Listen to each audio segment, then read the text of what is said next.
Welcome to our show, Her Majesty Queen Elizabeth II, A Life of Exceptional Service, Leadership and Devotion, Part 1 of 3.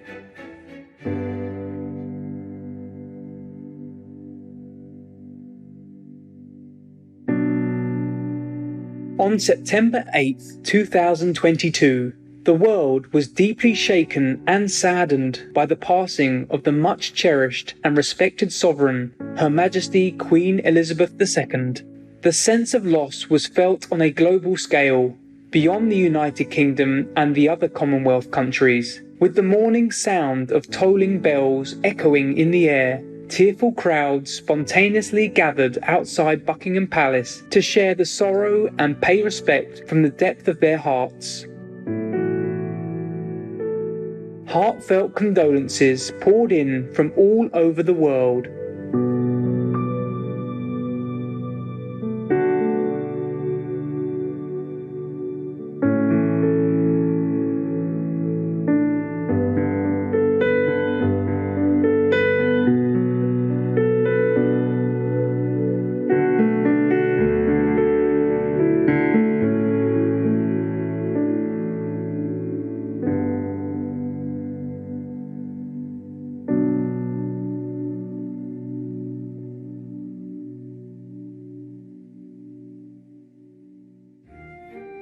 As one of the world's most iconic and beloved figureheads, Queen Elizabeth II was an anchor in the storm of a troubled political world, a model of resilience and magnanimity, an embodiment of devotion to a life of service, and a quiet peacemaker for over 7 decades.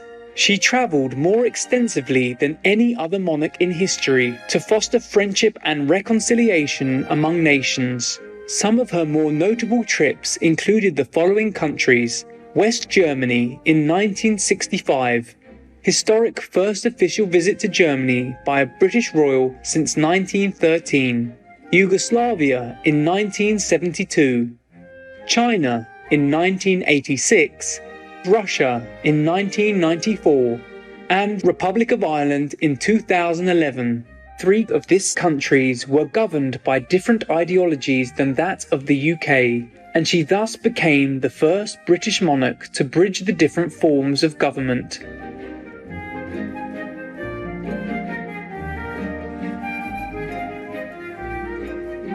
With a backdrop of enormous social and economic change, Her Majesty delicately upheld tradition, yet conformed with the times in caring for the people. She governed progressively in the face of challenges such as decolonization and climate change. Highly valued the spirit of public service, she generously supported many charitable causes, as well as advanced animal people welfare.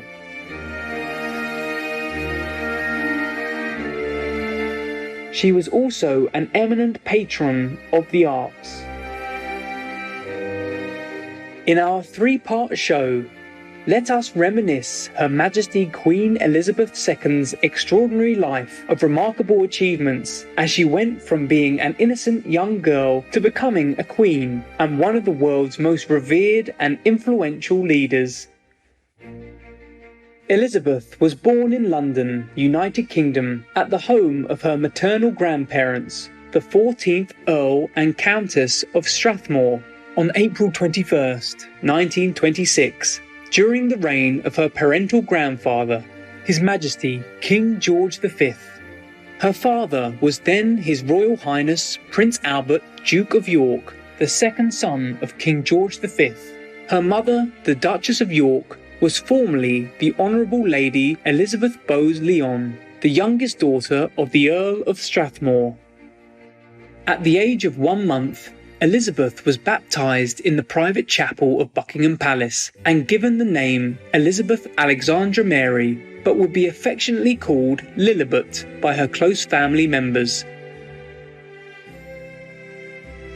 She had a younger sibling, Her Royal Highness Princess Margaret. The 2 princesses were educated at home under the private tutelage of their mother and their governess, with a focus on history, language, literature, and music. In her childhood, during the reign of His Majesty King George V, Elizabeth was third in the line of succession to the British throne, behind her uncle Edward and her father. Hence she was granted a decade of life without the pressures of royal duties and the expectations of being heiress to the crown. However, history was to take an unexpected turn.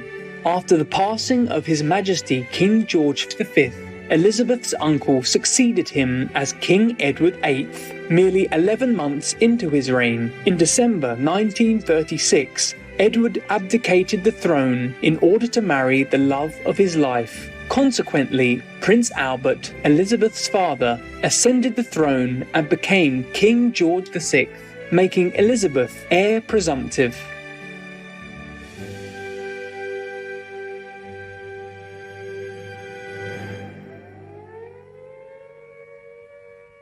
In 1939, Britain began to engage in combat against Germany for its military aggression in Europe. To avoid the danger arising from the subsequent aerial hostilities, it was suggested that the two young princesses should evacuate to Canada. However, with pride and bravery, Elizabeth's mother rejected the advice, stating, "The children won't go without me. I won't leave without the king, and the king will never leave." The royal family then evacuated from London and moved among several royal properties. Eventually, in 1940, they settled in Windsor Castle, where they spent most of their time during the following 5 years.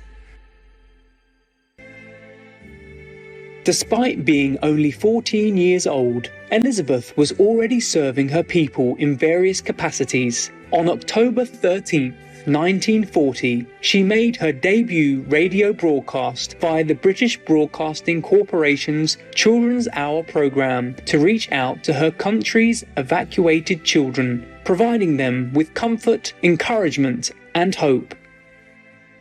In wishing you all good evening, I feel that I am speaking to friends and companions who have shared with my sister and myself many a happy children's hour. Thousands of you in this country have had to leave your homes and be separated from your fathers and mothers. My sister Margaret Rose and I feel so much for you, as we know from experience what it means to be away from those we love most of all. To you living in new surroundings, we send a message of true sympathy.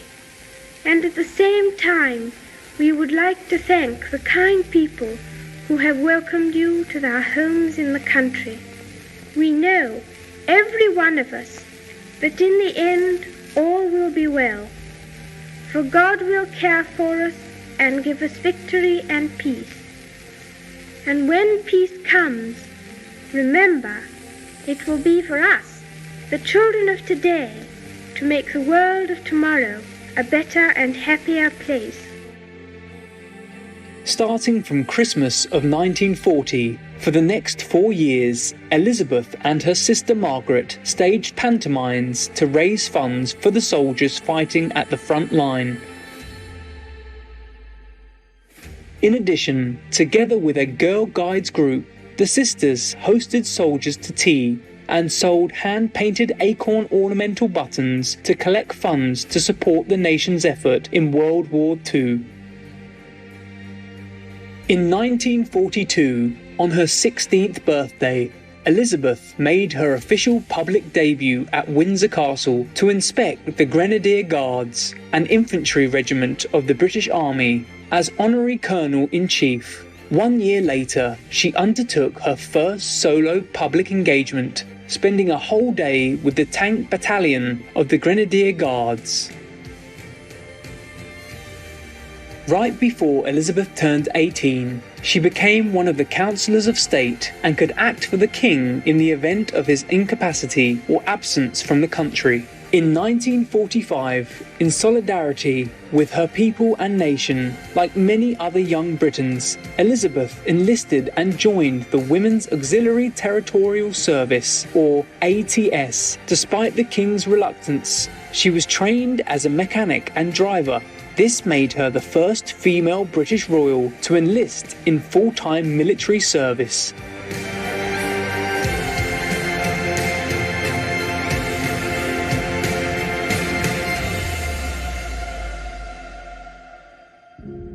In early 1947, accompanying her parents, Elizabeth made her first overseas tour, visiting South Africa and what is now Zimbabwe. In Cape Town, via a radio broadcast, she made her famous pledge to all the peoples of the British Commonwealth and Empire on her 21st birthday. I declare before you all that my whole life, whether it be long or short, shall be devoted to your service and to the service of our great imperial family to which we all belong.